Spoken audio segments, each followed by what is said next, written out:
Bonjour à tous. Tout d'abord, joyeux Noël et bonne fin d'année. Voilà.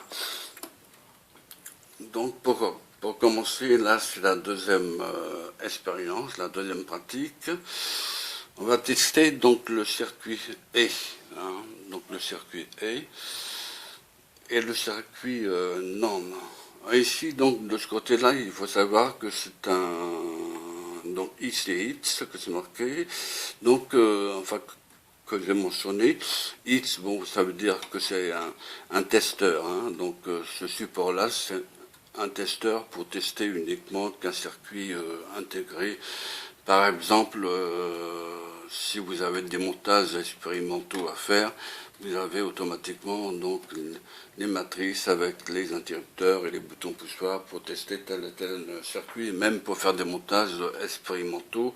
C'est-à-dire que si vous faites un schéma théorique et que vous voulez voir si ça fonctionne correctement, je pense donc notamment au schéma complète, hein, donc ça peut arriver de se tromper, même moi-même je peux me tromper, hein, donc en principe je fais toujours attention, mais ça peut arriver. Hein.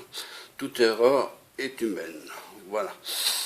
Ceci étant dit, donc on va commencer par le circuit E, je l'ai donc inséré d'avance, hein, donc je regarde si mon interrupteur est bien mis. Et hors circuit, donc pour retirer le circuit intégré, voilà, donc on le soulève légèrement, c'est-à-dire on tourne le tournevis de droite à gauche, hein, voilà. Vous voyez, donc il est soulevé. Donc, vu que j'ai mis le circuit 74C08, donc je le laisse dans son support. Hein. Et puisqu'on va tester le circuit E. Donc, cette LED doit s'allumer ou s'éteindre, hein, soit l'un ou l'autre, hein, selon l'état logique 0 ou l'état logique 1. Si c'est 1 au niveau 1, donc le code binaire, bien sûr, donc au niveau 1, la LED s'allume automatiquement. Donc là, ce n'est pas le cas pour l'instant. On va commencer donc 0, 0. Donc on va mettre donc les deux moins. Donc on va mettre à 0. Ça, c'est le numéro 1, hein, donc il faut se rappeler. Hein. Il faut faire la table de vérité de tête. Enfin, moi, bon, ben, je l'ai fait de tête, hein, donc voilà. Donc là, nous avons sur l'entrée 0, 0, donc l'entrée A 0, l'entrée B 0, et la sortie, donc ça sera donc le niveau 0 aussi. Hein, en principe, la LED ne devra pas s'allumer, la LED L0, voilà. Donc elle est bien éteinte. Bon, on va faire donc, donc 0, 1. Le 0 est en fa ici, puisque c'est mis au moins. Hein. Donc ici, donc, on va mettre donc, dans ce cas-là au plus, celui-là. Donc des fois c'est pas facile parce que je suis pas en face. Voilà, donc j'essaie d'être en face. Voilà. C'est-à-dire de mon côté, je suis pas en face, je suis un peu en biais, hein, donc ce qui m'empêche un peu de travailler. Voilà. Bon, ça donc nous avons mis donc 0, 1. Voilà, donc la LED L0 reste toujours éteinte. Hein. Donc ça veut dire que c'est au niveau bas.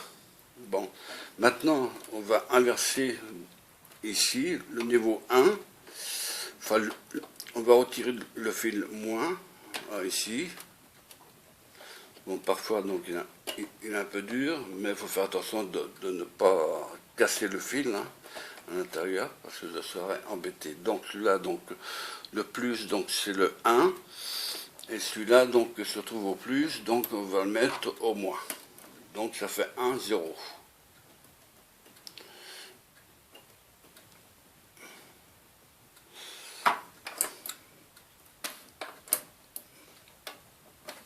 Voilà, donc 1, 0. Donc, en principe, la LED est toujours éteinte. Voilà. Donc on a fait donc 1, 0. Hein, ça veut dire que l'entrée ici, donc l'entrée A, donc se trouve 1, et l'entrée 2, donc la brosse 2, donc c'est l'entrée B, donc se trouve au moins. Hein, donc nous avons 1, 0 là. Donc le fil 1 et le fil qui se trouve au moins, donc d'égal à 0. Hein, donc 1, 0. Et la sortie ici, c'est le numéro 3 du circuit E, hein, qui passe par le contact L0 et LO. Voilà, donc on teste, on voit. Maintenant, donc la dernière opération à faire, donc on met les deux au plus, donc ça c'est fait celui-là, donc celui-là c'est pas fait, on le met au plus. Et voilà, donc ça se relie au plus, et vous verrez, donc la LED est au niveau haut. Donc les deux entrées sont au niveau haut, donc l'entrée A et B sont au niveau haut, la sortie est au niveau haut. Ça veut dire en d'autres termes que les entrées, ou plutôt que la sortie suit les entrées. Si l'entrée est 0, 1, la sortie sera toujours 0. Si les deux entrées A et B, c'est pour ça qu'on dit A et B, si les deux sont au niveau 1, la sortie doit passer au niveau 1. A, donc S est égal à A point B, ça veut dire que les deux, A et B, doivent être au niveau 1 pour que la sortie S prenne le niveau 1. Donc la LED L0 s'allume dans notre cas. Voilà, donc ça c'est facile. Donc si on met sur les deux moins, donc ça fait 0, 0. De toute façon, donc la LED, elle restera éteinte automatiquement. Hein. Donc elle restera éteinte automatiquement. Et voilà, donc là c'est pareil. Bon, et donc voilà, donc là vous voyez, donc la LED, donc elle est éteinte hein, automatiquement, donc ça veut dire le niveau bas. Donc quand que la LED ne s'allume pas, c'est le niveau bas. Donc par contre, pour tester le circuit intégré, c'est bon. Hein. Donc pour tester le circuit intégré, c'est bon. Donc la LED s'allume. Quand que vous voyez que la LED s'allume sur un circuit E, donc c'est bon. Hein. Maintenant, nous allons tester, c'est le circuit NAND. Et c'est là que je vais vous montrer comment extraire le circuit E. Voilà. Parce que j'ai mis des supports, hein. Je les ai fait exprès d'ailleurs. Parce que sinon, voilà, donc je vais trier mes fils. Voilà, donc on va faire sur le circuit E maintenant, enfin sur le circuit NAND je veux dire, donc voilà, donc j'extrais le circuit tout en faisant attention, hop, je mets tout de suite sur le graphite.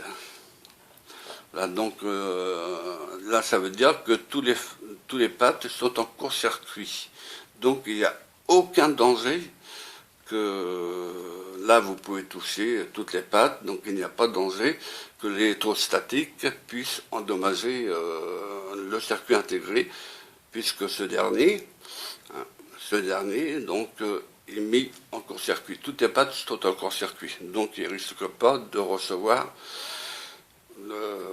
l'électrostatique. Hein. Cependant, donc je vais ranger ça, donc le circuit est dans la pochette que j'aime, hein, parce que donc j'ai des pochettes, oui, pour ne pas les abîmer, voilà. Et donc je mets ça, voilà. Et donc ça c'est fait. Bon, ensuite on va passer donc au circuit NAND, au circuit NAND. Excusez-moi pour ma voix, parce que à la force de parler, voilà, donc je suis pas habitué de parler devant un micro en plus, ça me stresse. Bon, enfin bref, hein, donc je regarde si c'est bien le numéro, donc 74, c'est donc 00. Je vérifie toujours, hein, donc il faut bien vérifier surtout si c'est bien la brosse 1.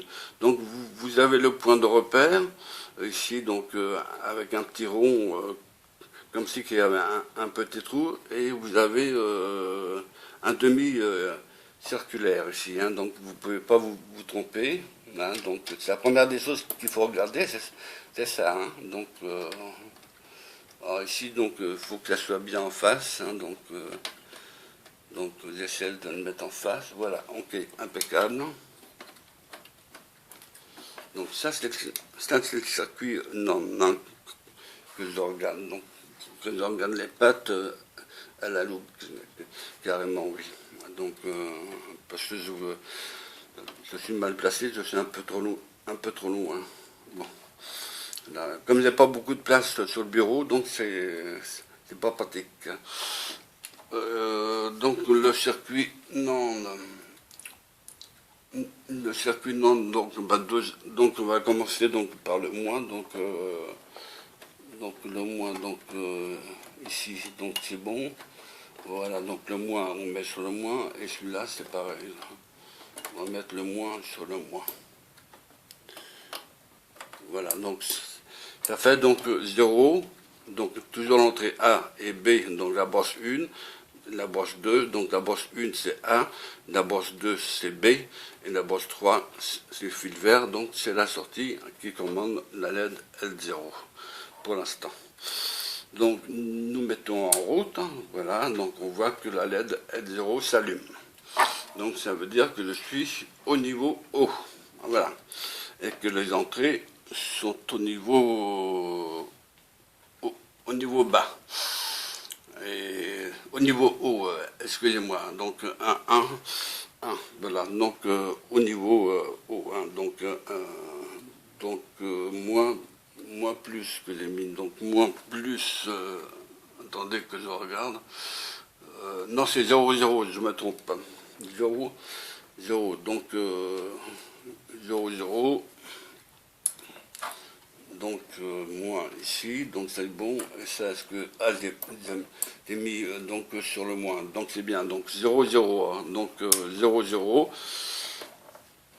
à l'entrée, je cherche, voilà, j'ai trouvé, donc mon crayon noir que je cherchais pour écarter les fils. Voilà, donc l'entrée A, l'entrée B ici, donc, et la sortie, bien sûr, c'est le fil vert, donc c'est la brosse 3 du circuit norme. Donc la brosse, donc la LED L0 s'allume, ça veut dire tout simplement que je suis au niveau haut. Bon, maintenant, on peut l'inverser, on peut dire 0, 1, donc 0, donc lui, donc il y est, puisqu'il se trouve sur le moins. Donc on va donc déconnecter celui-là sur le moins, et on va le mettre sur le plus. Ça fait donc 0, 1, automatiquement, hein. Si on passe par là, 0, 1, puisqu'il y a deux connecteurs, hein. Et la LED s'allume, d'accord, donc au niveau haut. Au niveau haut, la LED reste toujours allumée. Maintenant, je fais donc 1, 0. 1, 0, donc celui-là, donc je vais faire donc le 1, celui-là, donc je vais le mettre même carrément, je vais écarter un peu les fils, que je puisse voir clair. Voilà, donc les groupes de connecteurs, c'était pratique, mais il faut faire très attention, hein, de ne pas casser un fil à l'intérieur. Voilà. Et celui-là, donc 1, 0 qu'on avait dit, donc celui-là au moins. Alors celui-là au moins. Voilà. Donc 1, 0. Donc nous avons 1, 0 hein, à l'entrée. Et en sortie, nous avons toujours 1 à passer. Voilà. Donc la LED L0 est au niveau haut. Donc la logique binaire est égale à 1. Hein, donc 1 est égal niveau haut. Hein. Bon. Maintenant, il nous reste à mettre les deux au plus. Donc celui-là, on va le mettre au plus. c'est-à-dire pour avoir les deux entrées au niveau 1. En principe, ça devrait être bon. Voilà, donc celui-là donc, est déjà au plus, donc pas de problème. Et le fil vert, donc lui se retrouve avec un 1 aussi. Donc avec un 0, excusez-moi. Voilà. Donc 1, 1. Donc ici, nous avons par le fait ici 1 sur l'entrée 1, enfin sur la brosse 1, et l'entrée 1 ici sur la brosse 2, donc l'entrée B. L'entrée A, l'entrée B. Et sur la sortie, nous avons automatiquement le niveau bas, c'est-à-dire le code binaire 0. Voilà, 0 logique, exactement. Voilà, donc ça pour ça. Donc si vous le branchez, si vous déplacez un fil, par exemple, bon là c'est sûr que si vous mettez un 0 par exemple, ou 0,1 plutôt, dans ce sens-là, bon là ça va s'allumer, hein, ça c'est automatiquement. Bon, attends que j'écarte les fils, voilà que je puisse voir clair. Voilà, donc voilà, donc le fil, donc là c'est au niveau haut, là, puisque nous avons 0,1. Donc ça c'est normal à l'entrée, et donc en sortie S est égal à point B. Donc le point, c'est le... là c'est donc, oui c'est le point, donc, le nom, donc, le nom, donc c'est 1, 1, donc 0, 2, 0, donc pas de problème si on met...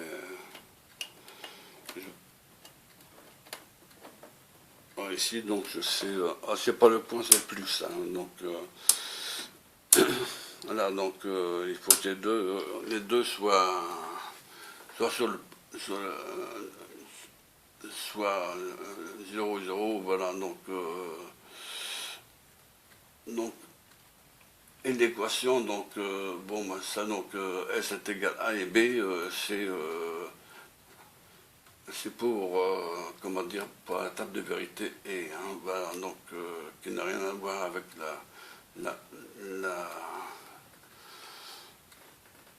la fonction logique, hein, de la table de vérité. Voilà, donc ça c'est bon, donc il n'y a pas de problème de ce côté-là, donc je suis bien au niveau bas là. Voilà.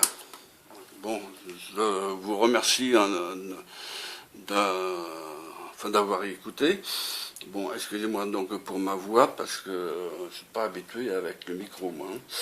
Bon, à la longue, ça va venir, mais bon. Et puis maintenant, je vais passer directement à la théorie. Ensuite, je balance ça directement sur YouTube. Voilà, donc je vous remercie de votre écoute, et je vous souhaite en même temps un bon Noël et une bonne fin d'année à vous tous, et je vous dis à tout à l'heure au niveau de la théorie. Alors la théorie correspondra bien sûr à la pratique, hein. Bon, bye et à bientôt. Fonctionnement des circuits intégrés 74 C08 et 74 C00.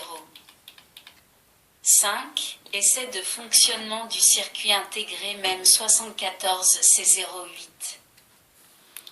Avec l'expérience qui va suivre, nous allons vérifier expérimentalement le fonctionnement d'un circuit intégré à 4 portes et type MM74 C08 ou équivalent, et vous constaterez en particulier qu'un circuit et peut être utilisé pour permettre ou interdire le passage d'un signal binaire selon l'état d'une entrée de commande. Vous vérifierez par la pratique la table de fonctionnement et la table de vérité du circuit en question. 5.1. Liaison préliminaire. A. Enlevez toutes les liaisons faites dans l'expérience précédente. B. Ôtez le circuit intégré MM74C04 du support ICX. Pour réaliser cette opération, procédez de la manière suivante. Enfilez délicatement la lame d'un tournevis entre le boîtier du circuit intégré et le support. Tournez le tournevis, le circuit intégré se soulève comme on le voit sur la photo de la figure 20. En faisant levier délicatement avec le tournevis pour éviter de déformer les broches du circuit intégré, enlevez ce dernier entièrement du support. C. Introduisez dans le support ICX le circuit intégré MM74C08 en respectant les précautions indiquées lors du montage du premier circuit intégré. Comme on peut le voir dans le schéma représenté par la figure 21C et fourni par le constructeur, le circuit intégré MM74C08 contient 4 circuits UE ayant des caractéristiques identiques mais fonctionnant indépendamment les uns des autres. Ils ont toutefois une alimentation commune.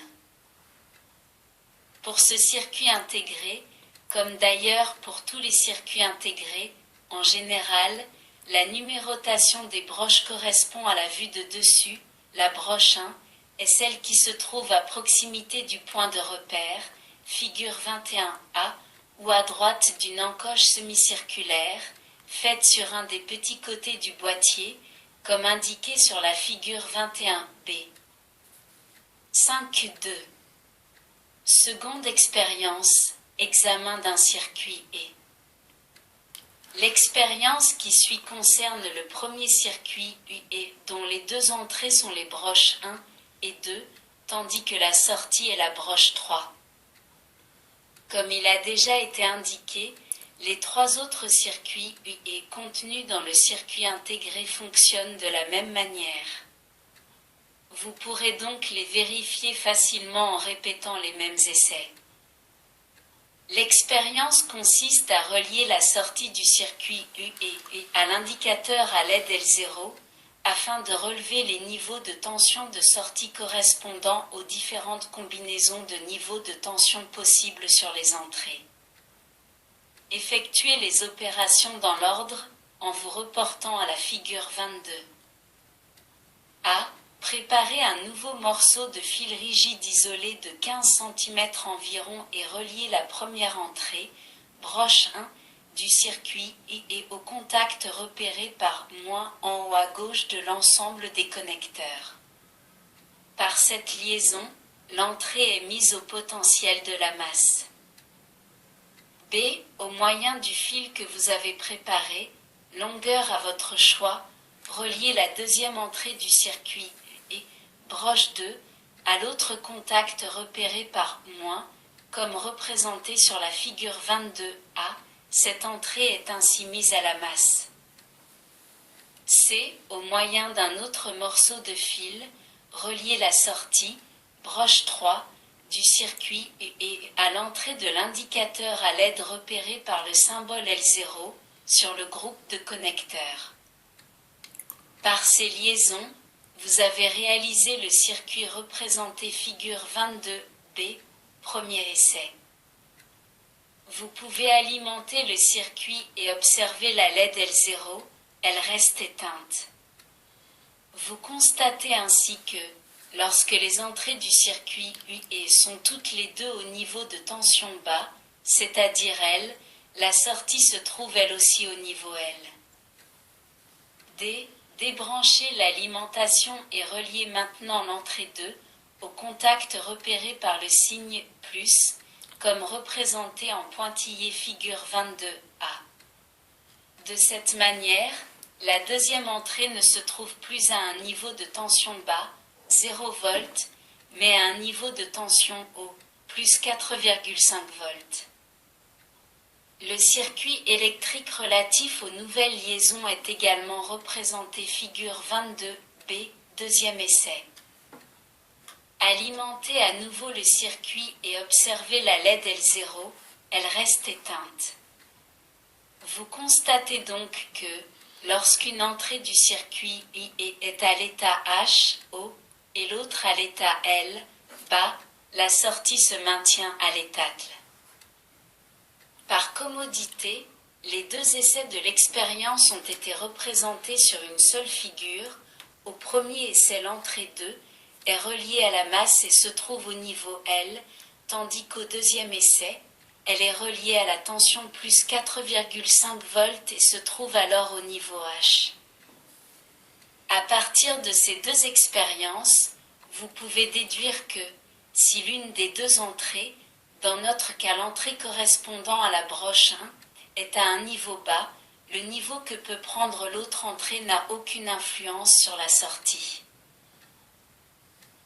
Relié à présent, l'entrée 1 du circuit intégré au contact plus, c'est-à-dire au niveau haut et en la maintenant dans cette position, répétez les deux essais précédents en reliant l'entrée 2 d'abord à la masse sur le contact moins, comme indiqué figure 23A, troisième essai, et ensuite sur le contact plus, comme indiqué en pointillé sur la même figure, quatrième essai.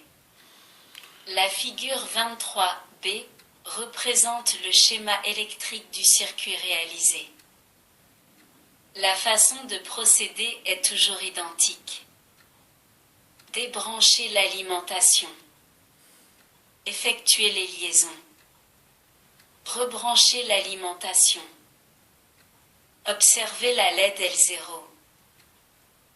Vous constatez cette fois que l'entrée 1, étant à un niveau haut, la sortie prend le même niveau que celui de l'entrée 2, c'est-à-dire qu'elle prend un niveau bas, L, si le niveau de l'entrée 2 est bas, L, ou se met à un niveau haut, H, si le niveau de l'entrée 2 est haut, H. Ceci est le fonctionnement caractéristique d'un circuit UE, qui peut ainsi être utilisé pour commander la transmission d'un signal binaire. Dans ce cas, l'entrée 1 est appelée entrée de commande, car si cette entrée est au niveau L, la sortie est insensible aux variations du niveau présent sur l'entrée 2, tandis que si l'entrée 1 se trouve au niveau H, la sortie prend le même niveau, au tout bas, que celui présent sur l'entrée 2. Bien entendu, les deux entrées étant symétriques, elles sont interchangeables, et l'entrée 2 peut devenir l'entrée de commande si elle est portée au niveau H. Dans ce cas, la sortie prendra l'état correspondant à celui de l'entrée 1. 5.3. Table de fonctionnement et table de vérité du circuit E. Les essais réalisés vous fournissent toutes les données utiles pour établir la table de fonctionnement du circuit UE. Vous avez constaté par exemple qu'avec les deux entrées au niveau L, la sortie est au niveau L. Vous avez pu vérifier ensuite pour toutes les autres combinaisons de niveaux de tension sur les entrées les niveaux de tension en sortie grâce à l'observation de la LED L0. Transcrivons les résultats obtenus dans la table de fonctionnement représentée en figure 24. En observant cette table, vous pouvez conclure que dans un circuit UE, la sortie se trouve à un niveau haut, H, uniquement lorsque les entrées sont toutes les deux à un niveau haut, H, si l'une ou l'autre ou les deux entrées sont à un niveau bas, L, la sortie est à un niveau bas, L. À partir de la table de fonctionnement, on peut établir la table de vérité en associant au niveau L la valeur logique 0 et au niveau H la valeur logique 1, comme représenté figure 25. Dans cette table, les deux entrées appelées A et B et la sortie S sont désignées par les numéros des broches correspondantes, car dans les catalogues de circuits numériques, la table de vérité est habituellement présentée sous cette forme. Cette table décrit le fonctionnement logique du circuit E. La sortie S est à l'état logique 1 uniquement lorsque les deux entrées A et B sont toutes les deux à l'état logique 1. Ceci peut également être exprimé simplement sous la forme S égale A. BS égale à point B. Ou aussi, en négligeant le point, sous la forme S égale à B. 6. Essai de fonctionnement du circuit intégré MEM 74C00. Le circuit intégré MM74C00 contient 4 circuits N-AND, comme représenté figure 26. Avec l'expérience qui suit, vous pouvez constater qu'un circuit N-AND se comporte comme un circuit UE, suivi d'un inverseur. 6.1. Troisième expérience, examen d'un circuit N-AND. A. Débrancher l'alimentation et enlever tous les raccordements effectués lors de la dernière expérience. B. Enlever le circuit intégré MM74C08 du support d'essai ICX et introduisez dans ce dernier le nouveau circuit intégré MM74C00. Maintenant, vous pouvez commencer l'essai de fonctionnement du premier circuit N-AND. Ses entrées sont les broches 1 et 2 et la sortie la broche 3. Vous procéderez exactement de la même manière que pour l'expérience précédente conduite sur le circuit UE. En effectuant les 4 combinaisons possibles d'état des entrées du circuit N-AND, relevez l'état de la sortie en observant chaque fois la LED L0.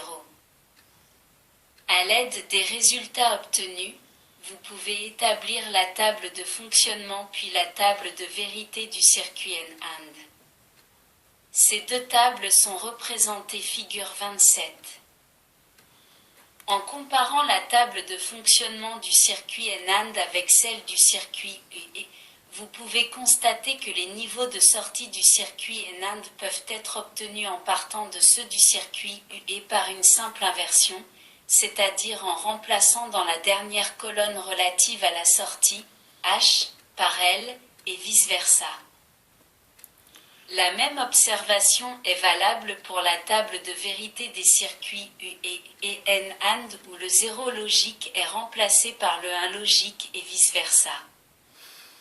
Ceci confirme qu'un circuit N-AND est équivalent à un circuit UE suivi d'un inverseur, comme montré figure 28.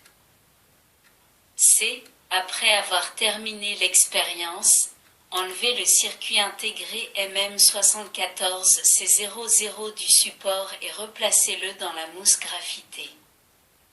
Avec cette pratique, vous avez terminé le montage de l'indicateur à LED et son essai. En utilisant l'indicateur à LED pour visualiser les niveaux de tension haut et bas, en sortie d'un circuit intégré numérique, vous avez analysé le fonctionnement de quelques circuits intégrés dont des inverseurs, des circuits UE et des circuits N-AND. Dans la prochaine pratique, vous poursuivrez le câblage de la plaquette du circuit imprimé et vous examinerez le fonctionnement d'autres types de circuits. Les différents essais réalisés avec les transistors et les diodes LED n'ont pas encore reçu d'explication théorique. Celles-ci sont données dans les nouvelles leçons de technologie 1 qui traitent des semi-conducteurs. Ces leçons sont très importantes pour bien comprendre le système numérique, donc à ne pas négliger. Mais nous reviendrons sur ces leçons. Il sera intéressant lorsque vous examinerez cette technologie de revenir sur la pratique numéro 2 afin de mieux comprendre. L'enchaînement du programme peut vous paraître illogique, mais en réalité, il est motivé par le déroulement des pratiques et vous pourrez voir après avoir lu 5 ou 6 théories et 5 ou 6 pratiques que celles-ci se complètent et permettent, grâce à quelques retours en arrière, de faire des révisions afin de bien comprendre les points importants.